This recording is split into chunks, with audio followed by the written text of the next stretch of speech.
Squid Game adalah salah satu permainan anak kecil di Korea. Disebut sebagai Squid Game karena dijalankan di atas arena yang berbentuk seperti cumi-cumi. Pemain dibagi menjadi dua tim, yaitu tim penyerang dan tim penjaga. Penyerang bertugas menerobos pertahanan tim penjaga dan masuk ke kepala cumi-cumi. Sedangkan tim bertahan bertugas menghalangi penyerang.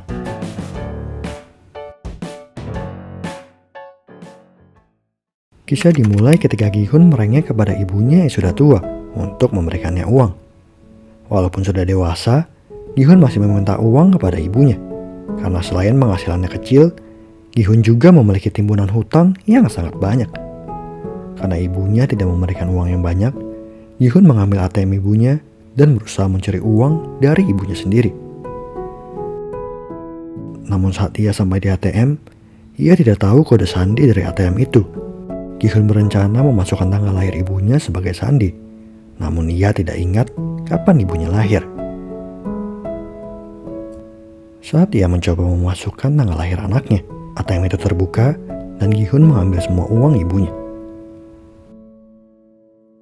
Uang itu ia curi bukan untuk keperluan sehari-hari, namun digunakan untuk berjudi. Setelah mencuri uang ibunya, Gi-hun pergi ke pacuan kuda untuk memasang taruhan. Dan sayangnya, gagal di percobaan pertamanya. Ia mencoba lagi, dan untungnya berhasil di percobaan kedua. Alhasil, ia mendapatkan uang banyak dari taruhan itu. Setelah memenangkan taruhan yang sangat besar, Gi-hun menelpon anaknya yang hari ini berulang tahun. Ia berjanji memberikan anaknya hadiah yang mewah di hari ulang tahunnya ini. Sayangnya, sebelum bertemu anaknya, rentenir datang dan mengejar Gi-hun. Gi-hun kabur ketakutan dan terjatuh saat menabrak seorang perempuan. Karena itulah, ia berhasil tertangkap oleh rentenir yang menagih hutangnya. Dengan terpaksa, Gi-hun berniat membayar sebagian hutangnya dengan uang yang baru saja ia menangkan. Saat itulah, ia sadar bahwa uang itu sudah tidak ada di kantongnya. Wanita yang menabrak Gi-hun sebelumnya mengambil uang itu. Alhasil, Gi-hun disiksa oleh rentenir. Ia dipaksa menandatangani surat perjanjian organ. Apabila hutangnya tidak lunas dalam waktu 1 bulan, organ Gi-hun akan dijual untuk melunasinya. Karena uangnya yang terbatas, Gi-hun yang tadinya berencana mengajak Gayong anaknya makan di restoran mewah, malah mengajak Gayong ke kedai pinggir jalan. Gayong yang sayang kepada ayahnya tidak peduli dengan hal itu. Ia senang dengan apapun yang ayahnya lakukan, asalkan ia bisa menghabiskan waktunya berdua dengan ayahnya.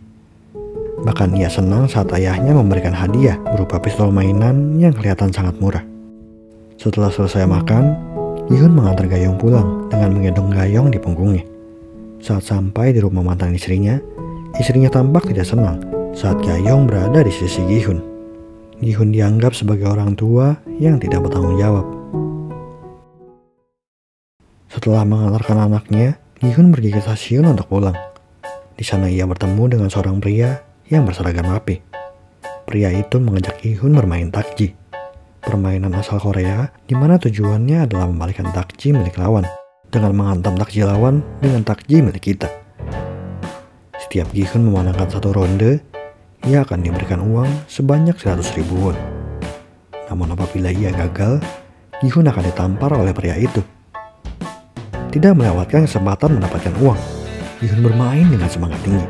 Namun nasib yang sial membuat ia gagal berkali-kali. Sampai akhirnya ia menang dan mendapatkan banyak uang.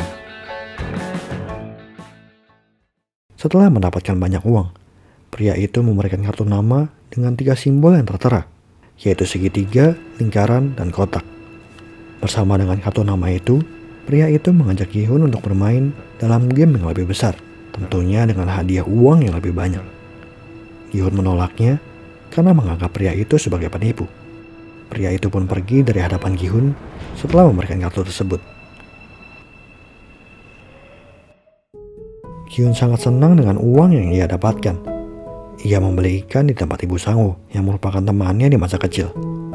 Sang-woo terkenal sebagai anak yang pintar dan dibanggakan oleh ibunya. Setelah membeli ikan, Gi-hun merayakan hari itu dengan ibunya. Namun betapa kagetnya Gi-hun saat mengetahui bahwa tahun depan Anaknya akan pindah ke Amerika bersama keluarga barunya. Satu-satunya jalan untuk mencegah hal tersebut adalah mendapatkan banyak uang agar Gi-hun dapat mengambil hak asuh Ga-young kembali. Untuk itu, Gi-hun menelepon nomor dalam kartu nama dan bersedia ikut dalam game itu. Ia menemui mobil misterius dan masuk ke dalamnya. Tak lama kemudian, mobil itu dipenuhi gas tidur dan menyebabkan Gi-hun pingsan. Setelahnya, Gi-hun terbangun di satu ruangan besar di mana banyak orang berkumpul. Semua orang memakai pakaian yang sama, namun dengan nomor tag yang berbeda. Gi-hun mendapatkan nomor terakhir, yaitu 456. Orang pertama yang ia ajak bicara adalah seorang kakek tua dengan nomor 001. Kakek bernama Ilnam itu menderita tumor otak yang cepat atau lambat akan membunuhnya. Di waktu yang sama, terjadi perkelahian antara seorang pria dan wanita. Pria itu adalah Doksu, seorang preman yang memiliki kekuatan fisik yang sangat besar. Ia berselisih dengan wanita yang sebelumnya mencuri uang Gi-hun. Wanita itu bernama Sebyuk. Melihat orang yang sebelumnya mencuri uangnya, Gi-hun masuk ke tengah perkelahian itu. Bukan untuk menyelamatkan Sebyuk, namun untuk mendapatkan uangnya kembali. Saat itulah pintu terbuka dan sekelompok orang berseragam pink masuk ke dalam. Semua orang berseragam memakai topeng dengan simbol yang berbeda-beda. Sang pemimpin yang memakai topeng segi empat menjelaskan keadaan saat ini. Semua orang yang berkumpul dalam ruangan tersebut adalah orang yang memiliki hutang yang sangat banyak dan tak terbayarkan. Mereka semua diberi kesempatan untuk ikut dalam game dengan hadiah uang. Ada 6 game yang harus mereka mainkan sebelum menjadi pemenang. Demi kerahasiaan, panitia tidak memberitahukan berapa jumlah uang yang akan diberikan. Uang hadiah akan dimasukkan ke dalam celengan babi di atap ruangan dan jumlahnya akan diberitahukan setiap satu game berakhir. Permainan dilakukan dengan adil, di mana semua orang diperlakukan setara. Setelah panitia memberitahukan informasi itu, setiap peserta berhak memilih untuk mengikuti game atau tidak. Orang yang bersedia bermain diminta menandatangani surat persetujuan, di mana ada 3 aturan tambahan. Pemain dilarang berhenti bermain di tengah permainan. Pemain yang menolak bermain akan dieliminasi dan permainan akan dihentikan apabila mayoritas pemain setuju. Setelah menandatangani surat tersebut, semua pemain diminta berfoto. Foto setiap pemain muncul di dalam ruangan pria bertopeng, di mana ia memperhatikan semua pemain dari ruangan itu. Semua pemain diarahkan ke dalam satu ruangan besar tanpa atap. Ruangan itu memiliki dinding yang sangat tinggi dengan lukisan pemandangan di seluruh dindingnya. Saat itu Gi-hun bertemu dengan Sang-woo, temannya semasa kecil yang sangat pintar. Namun Gi-hun merasa aneh karena sepengetahuannya saat ini Sang-woo sedang menjalankan bisnis di luar negeri. Namun itu adalah kebohongan belaka. Setelah semua peserta masuk, pintu tertutup dengan sendirinya dan permainan siap dimulai. Permainan pertama adalah lampu merah dan lampu hijau. Peserta dapat bergerak maju selama penjaga berteriak lampu hijau. Namun saat lampu merah, peserta yang bergerak akan tereliminasi.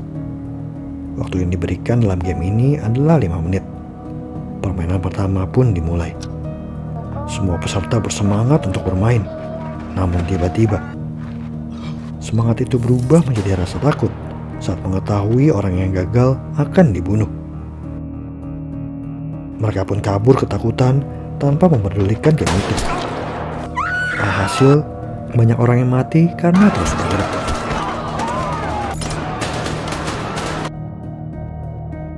Semua orang terdiam ketakutan, sementara kakek Ilnam terlihat senang dan terus melanjutkan permainan itu. Melihat hal itu, semua orang mengikutinya dengan rasa takut. Sang-woo yang cerdik mengetahui bahwa boneka yang menjadi penjaga adalah pendeteksi gerakan. Untuk itu, ia membututi orang lain agar gerakannya tidak terlihat. Cara itu membuatnya berhasil melewati game pertama. Sementara itu, Gi-hun hampir terjatuh sebelum melewati garis finish. Untungnya, seorang lelaki menahannya dan menyelamatkannya dari kematian. Mereka pun berhasil sampai di garis finish sesaat sebelum waktunya habis. Dan setelah waktu habis, semua peserta yang belum sampai di garis finish dibunuh tanpa sisa.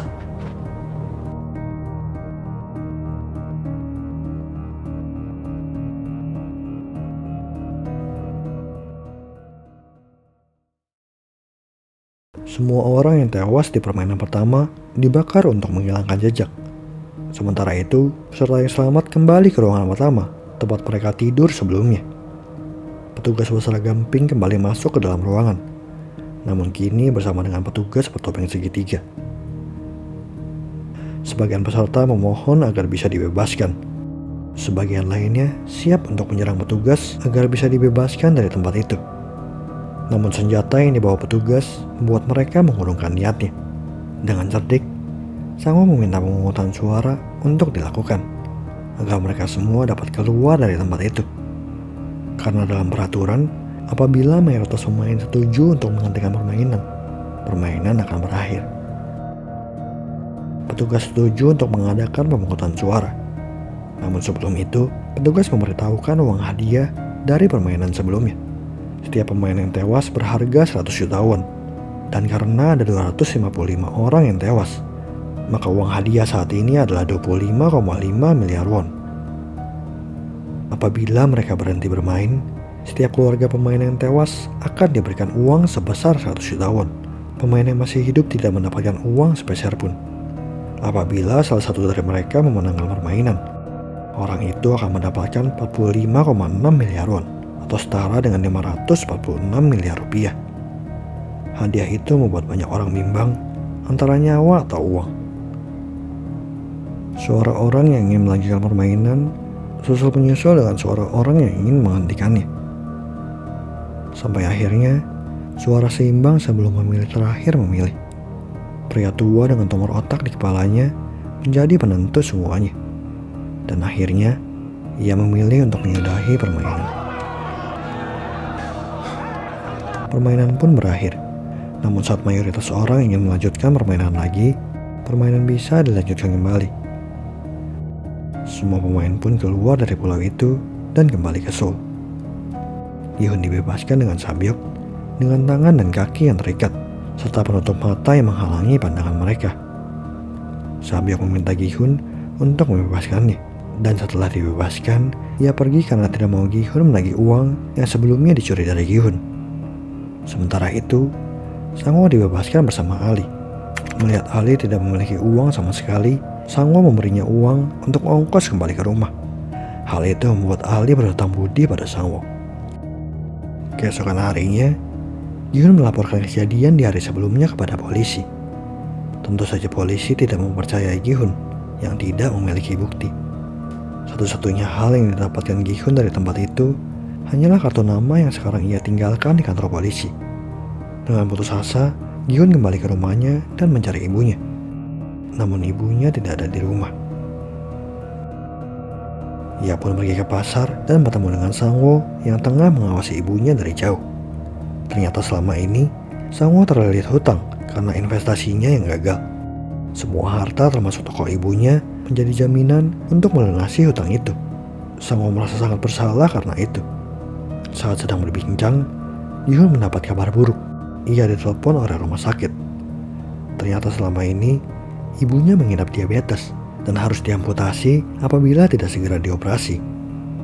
Di sisi lain, polisi yang sebelumnya bertemu dengan Gi-hun mencari kakaknya yang tiba-tiba menghilang. Satu-satunya petunjuk yang ia miliki hanyalah kartu nama seperti yang dimiliki oleh Gi-hun. Ia pun kembali ke kantor polisi untuk mendapatkan alamat Gi-hun. Sementara itu, Sabyok menemui adiknya di panti asuhan. Ia terpaksa menitipkan adiknya di panti itu karena tidak mampu membiayai kehidupan adiknya. Hanya satu permintaan adiknya, yaitu kembali berkumpul dengan ayah dan ibunya dan menjadi keluarga seutuhnya. Karenanya, Sabyok berjanji agar mereka semua bisa berkumpul, walaupun janji tersebut belum tentu bisa ia tepati. Sabyok adalah pelarian dari Korea Utara. Ia mengumpulkan uang agar bisa membawa orang tuanya masuk ke Korea Selatan dan berkumpul kembali dengan adiknya. Segala cara ia lakukan agar tujuannya bisa terkabul. Seperti peserta lainnya, Ali juga memiliki masalah keuangan. Ia menemui atasannya yang sudah 6 bulan tidak membayarkan gajinya. Terjadi perselisihan di antara mereka, dan tanpa disengaja, Ali membuat jari atasannya putus, dan ia pun kabur dengan uang yang sudah menjadi haknya. Uang itu diberikan kepada istrinya, agar ia dan anaknya dapat kembali ke Pakistan, kampung halaman tempat Ali berasal. Sangwo yang terus mengkhawatirkan ibunya, menelepon ibunya dan terus berbohong kepadanya. Ibunya menganggap Sangwo masih berada di Amerika dan menjalankan bisnisnya dengan baik. Namun pemikiran itu hancur saat polisi mendatangi ibu Sangwo dan berkata bahwa anaknya merupakan seorang penipu yang telah menggelapkan uang banyak orang. Merasa sangat putus asa, Sangwo berusaha bunuh diri. Namun ia diselamatkan oleh bunyi bel yang terus berbunyi. Ia menghampiri pintu dan mendapati kartu nama Squid Game yang kembali memberinya harapan untuk melunasi hutangnya. Sementara itu, Doksu sedang berkumpul dengan bawahannya. Doksu adalah seorang penipu yang berhasil menipu banyak mafia. Nyawa Doksu selalu terancam karenanya. Bahkan bawahan yang sangat dipercayainya menjebak Doksu untuk mengambil nyawanya itu. Alhasil, Doksu membunuh bawahannya dan kembali kabur. Di sisi lain, Gi-hun berusaha meminjam uang ke semua orang yang ia kenal. Bahkan ia mengorbankan harga dirinya yang terakhir untuk meminjam uang kepada mantan istrinya. Namun mantan istrinya itu tidak bisa memberikan uang, karena yang berkuasa atas uangnya saat ini adalah suaminya yang baru. Saat itulah, suaminya pulang dan memberikan uang kepada Gi-hun, dengan syarat Gi-hun tidak mendekati Gayong dan mantan istrinya. Hal itu membuat Gi-hun marah dan menghajar pria itu. Gi-hun pulang tanpa mendapatkan uang sepeser pun. Secerca harapan muncul saat ia melihat kartu nama Squid Game. Ia pun mempertaruhkan nyawanya dan kembali bermain di game itu. Begitu pula dengan pemain-pemain lainnya.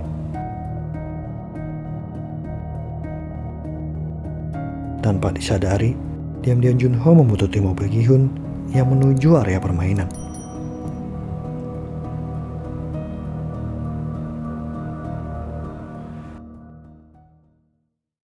Setelah berhasil mengikuti mobil yang membawa Gi-hun, Junho menyusup ke dalam kapal yang membawa seluruh pemain ke pulau terpencil, tempat permainan akan dilaksanakan.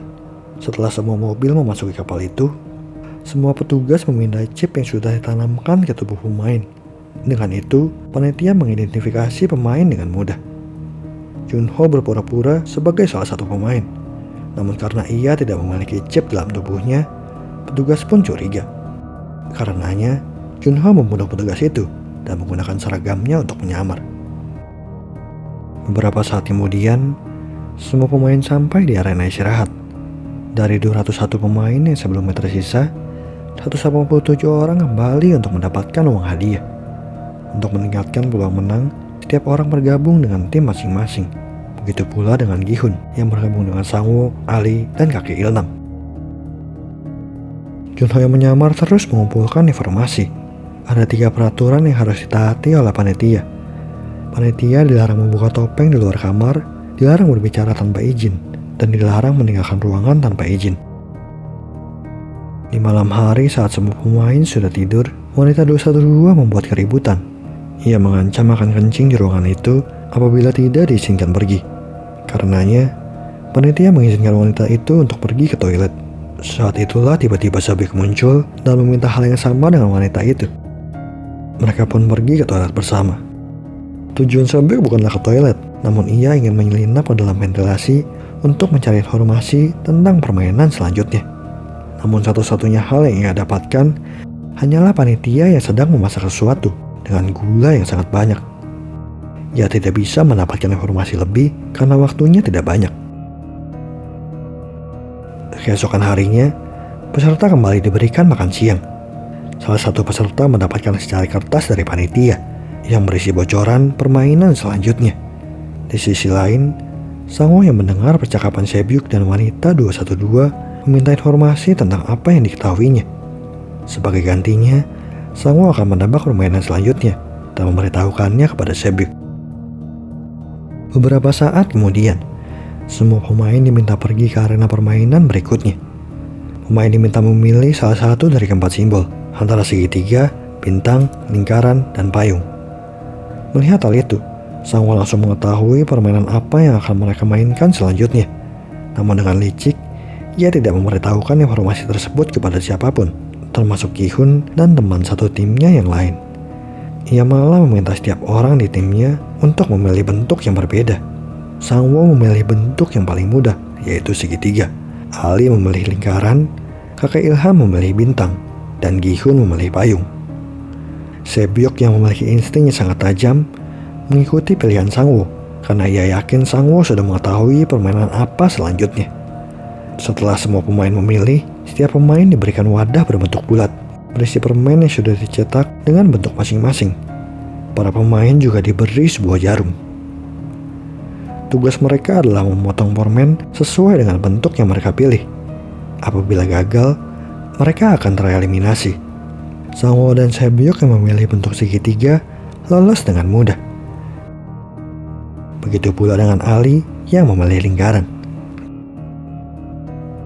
Namun Gi-hun dan kakek Ilham kesulitan dengan simbol bintang dan payung yang mereka miliki. Selain itu, mereka juga dikejar oleh waktu yang sangat terbatas. Dalam proses permainan itu, Junho tampak dicurigai karena ia tampak kebingungan dan seperti tidak mengetahui tugasnya di sana. Di saat semua pemain bersusah payah, wanita 212 mengeluarkan korek yang sebelumnya ia selundupkan, lalu memanaskan jarum sehingga ia bisa dengan mudah melelehkan permen. Dengan mudah, ia berhasil membentuk bola bintang. Satu persatu pemain gagal dan dibunuh. Dengan kondisi tertekan, Gi-hun berusaha agar bisa melewati permainan itu. Sampai akhirnya, ia menyadari ada metode lain yang lebih aman dan cepat. Alih-alih menggunakan jarum, ia menjilat permen itu agar permen itu meleleh dan dapat dipisahkan dengan mudah. Semua orang yang melihat Gi-jun mengikuti metodenya. Kakek Ilnam mengikuti cara Gi-hun dan berhasil lolos. Begitu pula dengan Gi-hun yang juga lolos di detik-detik terakhir. Setelah waktu permainan habis, semua pemain dibunuh oleh panitia. Namun ada satu pemain yang memberontak dan menyerang panitia bertopeng kotak. Ia mengancam akan membunuh panitia apabila ia tidak melepaskan topengnya. Terpaksa panitia itu melepaskan topengnya. Karenanya, ia dibunuh oleh atasannya karena melanggar aturan. Memanfaatkan hal itu, Junho mengambil topeng kotak itu dan merubah penyamarannya.